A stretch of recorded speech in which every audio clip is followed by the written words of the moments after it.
One area of business that has traditionally proved fertile ground for the slickest of rogue traders is the holiday. We're far more likely to part with our money when our guard is down.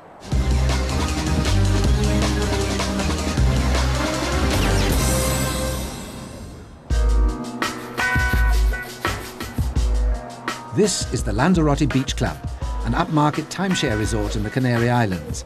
It's had thousands of happy customers over the years, and the salesmen are always busy. Timeshare veterans Stan and Brenda Wilson visited the club last summer and thought it was perfect. It's a gentle slope down to the sea, and because of my condition, I've had a heart attack, then it is easy, you know, to and fro.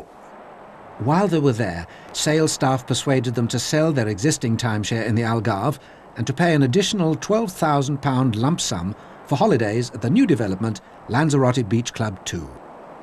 We were put in an electric buggy, shown round the site, and it's a big site, and the explanation of what was going to be done was excellent. Little did they know that LBC had been selling timeshares at the new complex for the past 7 years. In all that time, they hadn't even laid the foundations. And they're not alone. Dozens of other people were also persuaded by the salesman to swap their existing timeshares for apartments in the phantom LBC2. While waiting for LBC2 to be built, the couple were told they could stay in lower standard accommodation in LBC1. But will the new complex ever become a reality? We decided to go to Lanzarote to find out what's happening at LBC. Posing as prospective buyers, our reporters were soon pounced on by the eager salesman on site. Sure enough, it wasn't long before our salesman Tom was giving us the guided tour. And look at this, it's the same luxurious LBC2 site. Tom proves to be an expert at talking up this hole in the ground. All units will be air conditioned on cold. There'll be 2 swim-up bars in it, so you can swim and have a drink. I love saying it as well. A Olympic-sized swimming pool. But how much of this is just a slick sales pitch? Mike Hallinan is a former salesman at LBC. We were told, basically, it's left to you to decide what you want to say. If you want to say there's a swimming pool at the bottom or a swimming pool on the side, you can change it. As another summer passes by without any sign of building at the LBC2 site, Stan and Brenda Wilson doubt that they will live to see their promised luxury apartment. All we've got for our money at the moment is a hole in the ground. I don't want to start ranting and raving because it doesn't get you anywhere anyway, so we haven't done that. He don't rant and rave because if he did, he could have a heart attack. But this isn't the only scheme the salesmen are offering at LBC. We'll be returning to the resort later on.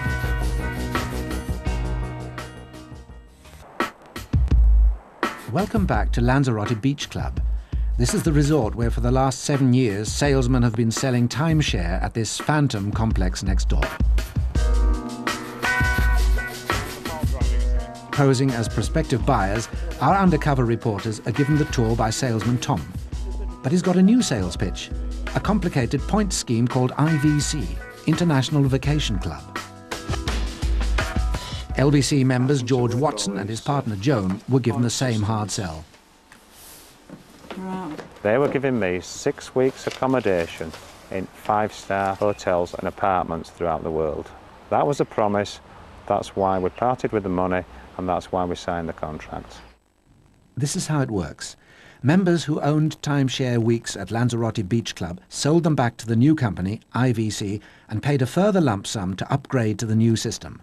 They were then allocated points to spend on holidays in the countries of their choice. The salesman persuaded the Watsons to buy into the new points club, IVC. Just give us £5,600, your 4 weeks of existing accommodation, and you'll never look back, you won't regret it. You'll be coming in here in 12 months' time and shaking my hand, telling me how good I am. But when they actually tried to use their points, they got a nasty surprise. Instead of the 6 weeks they were promised at the sales meeting, the couple were now told that they only had enough points for 2 weeks' accommodation. They complained to IVC. They've written back and said it's not their problem, it's the marketing company in LBC. Our reporters asked salesman Tom whom he worked for. So who do you work for LBC selling IVC, or do you work for IVC directly? For IVC.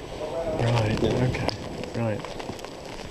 It is. So the sales staff are IVC staff, basically? Yeah. Right. So why did IVC tell the Watsons that the salesman worked for a separate marketing company? Who then is behind this new points scheme? For a start, it's got no connection to the International Vacation Club in Bristol, a thoroughly reputable travel company. Back at the resort, our salesman Tom now gets a bit carried away. Well, IVC is an American company, which is part of GE and all that. It's a very, very big company. Who's that? GE, General Electric. This was news to General Electric, the giant American corporation that used to supply travel insurance to IVC. They were surprised IVC salesmen are making such claims and told Beware that as a result of our investigations, they have now terminated their contract with the company. Unhappy IVC customers say the points they bought don't get them the holidays they were promised. So how do the salesmen explain these points? Tom passes our reporters over to the TO, or takeover man, Paul. It's his job to close the sale. The points are based on next door. Right. So, I mean... So I'm buying, like, essentially the kind of deeds to an apartment over there? Yeah, basically, that's how it works. But it's been a hole in the ground for the last 7 years. How can the customer know what he's getting? I didn't know how the points work because on my first 3 or 4 sales, the price changed according to, obviously, what the TO or the manager felt the person could afford. We asked Paul for written details of the value of the points. And it tells you all on the website as well. Wrong again. We checked their website. There's no information about point values here. The question between right and wrong came one morning at a sales meeting when the sales manager actually said, I hope you haven't got any morals, but I immediately thought this must be a joke, and I laughed along with everybody else. You have to decide whether you're going to go along with something that you feel isn't right, or you're going to, as I did, walk away from it. Having swapped their luxury timeshare for IVC points, George and Joan Watson feel disgusted by the whole experience. I feel I've been swindled out of my money. It's a total con, it's disgraceful, and I wish I'd never set eyes on any of it. We invited LBC and IVC to take part in this program. Instead, they sent us statements via PR consultant Max Clifford, saying they were naturally concerned by any complaint by a member and they had absolutely nothing to hide, but declined to be interviewed without a list of names of all the customers who had spoken to us. In my 15 years of working in the timeshare industry, I have had the privilege of working for some of the best companies in the industry. However, I have also had the misfortune to work in the last 12 months at LBC and to discover one of the largest scams that I've ever encountered. But by reading the small print, doing business with established, reputable companies, and always looking a gift horse in the mouth, you may just avoid becoming their next victim.